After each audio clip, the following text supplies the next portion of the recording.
why don't you say something? Test 1 2 3 4 1 2 3 4 test. Brian? Test. Okay. And just make sure you talk that loud when you're talking. Okay. I can also. Yeah, if you have to do it. I think I mentioned I want to repeat the question for us. And you can always just say the question you want to answer.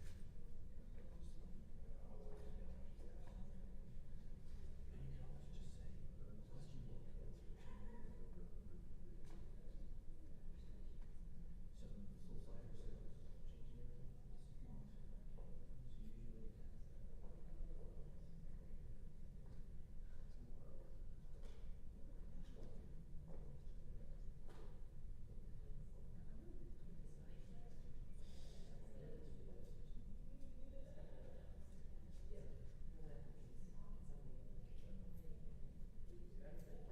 Probably, So that's weird. So watch it here. And then it'll tell you. If you have to boost it up.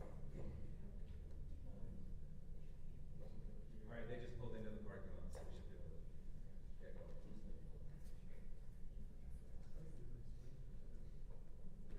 You're much nicer than I am.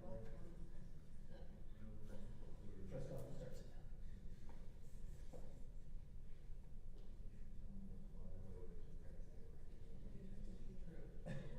That's very good.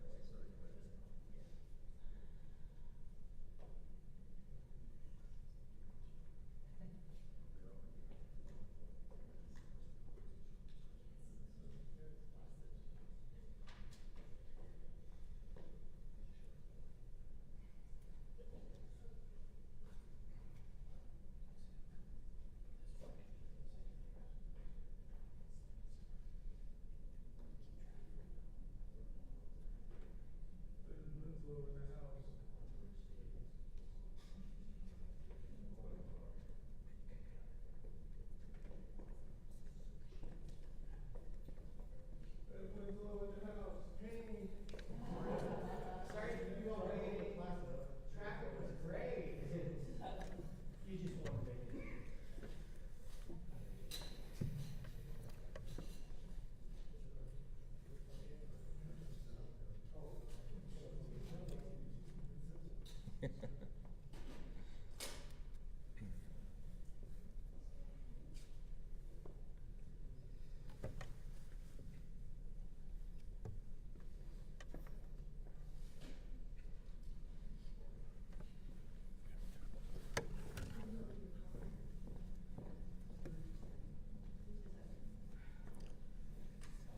You have to go on.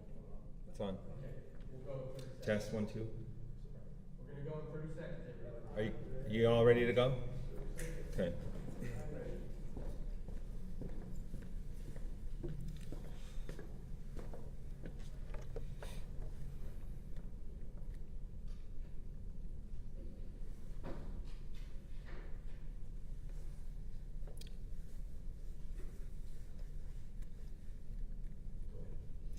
All right, we want to thank all of you for joining us here this morning. We appreciate you making the time to come out here and be here in person. We also have some joining us on our YouTube channel and via Zoom as well. The purpose for today's press conference is threefold. One, we want to go over logistics on what it will be like for you as the media covering this event. Things have changed, obviously, since the last time this took place back in 2010, so we will go over some of that. We will also give you some information on how it will go with selecting media witnesses and who will be eligible. Brian Redd is our executive director. He will give a short statement, and then we will answer questions to the ability that we are able to. My name is Glenn Mills. I'm the Director of Communications and Government Relations for the Department of Corrections. We also have in the room with us Brian Kenny. He is a more than 20-year veteran of the department, and he would be the incident commander in this case. Now, we do realize that there are circumstances that could delay this, but as far as the department is concerned, now that the death warrant has been signed, the clock is ticking for us, and we are going to proceed as though this is going to take place on August 8th. So what would happen is that this execution would take place shortly after midnight on August 8th. So on August 7th at 5 p.m. is when we would allow members of the media who are credentialed and cleared with us who want to be on the premises covering this event come in. Now, here's where the logistical change comes in. Last time this took place, the prison was right across the street from us here. This was obviously an ideal setup for us where we had this location here at Fred House. We also had the administration building and then state property right next to us. So we were able to accommodate media, protesters, and everything we needed to right here in this general area. The current situation does not allow for that. So it will work differently this time around. Essentially what will happen is those members of the media who apply and get credentialed through us will be placed in our information center at the Stephen Anderson building on location at the Utah State Correctional Facility. So that means that everyone will be going through a control point to access that location. So one way that will be different is we're not going to be able to allow in and out. Or in other words, if you're there to cover the execution, you won't have access to keep leaving the property to say, talk to protesters who have come up. You're going to have to stay at that location at that time. And again, we will open that up at 5 p.m. on August 7th. The protest site has been secured as well in some land that we were able to get access and permission to use. It'll be fairly close, but it will not be on the premises where the Media Information Center will be. This will be near 7800 West and 700 North. There will be locations for both those in favor of the death penalty and those who oppose it to protest their views. So from a media standpoint, anyone covering that will essentially have to assign two separate reporters, if you will, one to be at the prison and the other to be at the location. We regret that it has to work that way, but there is just simply no other way to work around that given the situation at the new prison. Media witnesses. There are certain criteria that needs to be met. When you leave here today, or those watching online, we will email you. We will email you the criteria for selecting our media witnesses. One of the questions I anticipate coming up is that in our policy, and something we are still sticking with today, is that it specifies certain newspapers that can qualify as media witnesses. That would be those in the Salt Lake City area and one in the area where the incident took place, and that would be Iron County.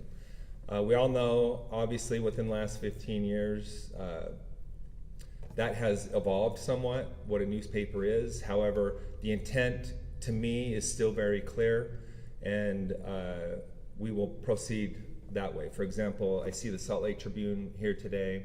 They would certainly qualify as a Salt Lake City daily newspaper.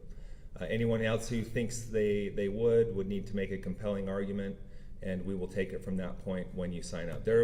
On this sheet that you will receive today, there will be a link to a Google form, and that is where you will put in your application to be a media witness. As far as certain entities go, if there are more than one person from one news organization, we would ask you to work it out between yourselves who you want that to be, as opposed to leaving it to us to decide. But we see you as an important partner in this situation when it comes to transparency and accountability, and we will be providing the access that you need to cover this effectively. Brian? Thank you, Glenn, and thank you for being here today, those of you in the room. We do appreciate your involvement and your willingness to cover this. You're an important partner, as Glenn mentioned, and we want to make sure that you're having the access that you need. With the signing of the warrant, the process now shifts to the Department of Corrections, and we've been preparing since late last year when we learned from the Attorney General's office that the case might be coming forward, the appeals may be exhausted. And so I want to also appreciate the team here at the Department of Corrections who has been preparing since late last year and helping with the logistics and understanding the protocol and putting things in place. I do appreciate them. When Director Kenny is here, our incident commander, and to thank him as well for his leadership. We just want you all to know that we are going to fulfill this responsibility as statutorily outlined and required, and we'll do it in a professional and respectful way. And I think at this point, really, we're just here to answer a few questions if you have any. Will you be updating your execution protocols as the defense for Mr. Honie has called for, saying that you're using a new drug, you're using a new drug cocktail? Doesn't that necessitate updating those protocols, and could that potentially trigger its own round of legal challenge? So state statute and our department policy indicate the use of sodium thiopental or an equally or more effective combination of drugs. Sodium thiopental is widely unavailable, and we have worked with our medical professionals who are confident that the drug combination that we shared with you all last week will be equally or more effective. So what? If I could just add something to that, Ben, these policies and procedures have been in place for decades. We're confident that we still fall within those guidelines that we have for ourselves, in that we are only going to be coming up with a different combination of drugs. But we do believe that they will be effective and fast. That is the consultation we have received from the medical professionals we are working with. I will make note that one thing, there are some small technical changes we do need to make to the policy, but those are all related to the move of the prison from Draper to Salt Lake City. But these protocols and processes, they've been in place for decades, and we'll be following them as much as possible outside of those small changes that we need to make. Will you be using a physician? Because in court yesterday it was claimed you're using a pharmacist, and that's illegal. We have medical professionals, including doctors and pharmacists, involved. In this drug cocktail combination, I mean, do you have the procedures as far as what order they're administered? This all came out in court yesterday. Sure. It's all a lot of questions that the defense has for the Department of Corrections, which is, how do you administer them?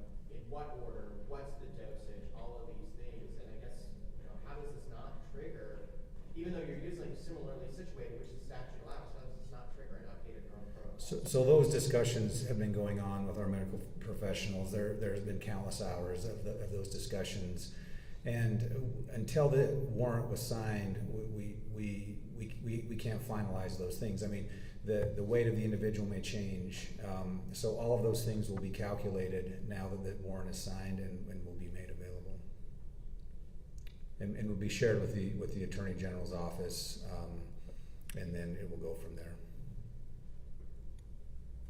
Do you anticipate additional legal hurdles or a clemency hearing? I mean, have you been apprised, is there going to be seeking relief through the Board of Pardons and Parole? In addition, I mean, we know we've got litigation before the state Supreme Court already. Correct. But do you anticipate a clemency hearing? I mean, it's very possible that the defense may request a clemency hearing. They have 7 days after the warrant is signed to request that. So if that were to happen, it would happen within the next 7 days.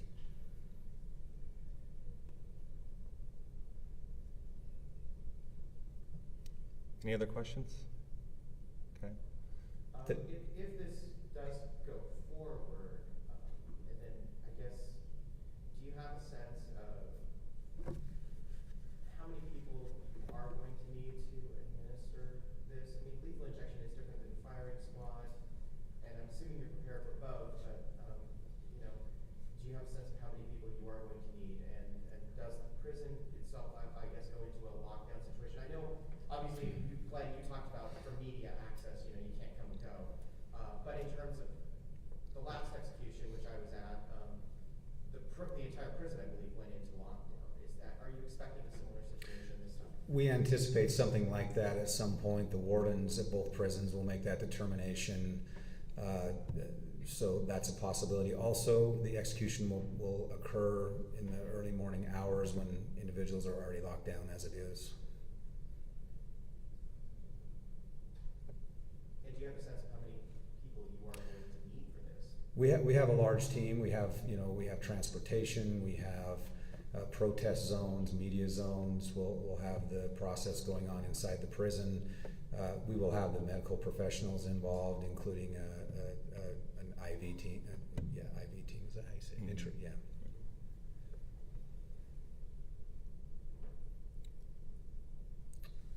Okay, if there are no more questions, again, appreciate you being here today. Make sure Karen is our PIO. She's just over to my left.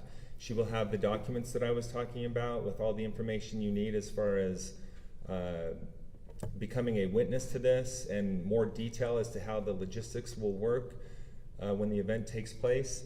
We also have a media packet that will be emailed digitally to all of you and anyone who's watching online that would like that explains a little bit about who is all on death row in the state of Utah, a little bit of the history of the death penalty in the state, and more information that you may find helpful. Thank you so much for being here. Thanks.